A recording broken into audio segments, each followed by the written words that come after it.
یک روز پیش از عید قربان روز عرفه است، 9 ذوالحجه. روزه گرفتن در این روز فضیلت های خیلی بزرگی دارد. هر فرد مسلمان می خواهد که گناهان گذشته و آینده او بخشوده شود. پس اینک برای شما یک فرصت خیلی بزرگی هست.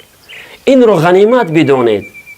با روزه گرفتن یک روز، یعنی روزه گرفتن روز 9 ذوالحجه، گناهان سال گذشته و سال آینده شما بخشوده می شود. حضرت ابو قتاده رضی الله عنه از جناب رسول الله صلی الله علیه و سلم روایت می کنند که روز از پیامبر خدا صلی الله علیه و سلم درباره روز عرفه سوال کردند.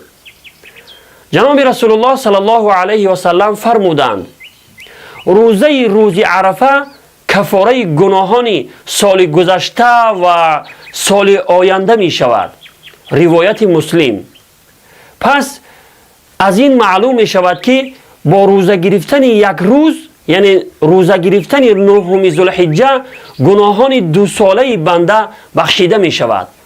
پس این فرصت را غنیمت بدانید و حتما این روز را، یعنی 9 ذوالحجه را روزه بدارید و فراموش نکنید این پیامی که الان میشنوید حتما این را به دوستانتان هم فرستید و در ثواب آن شریک شوید.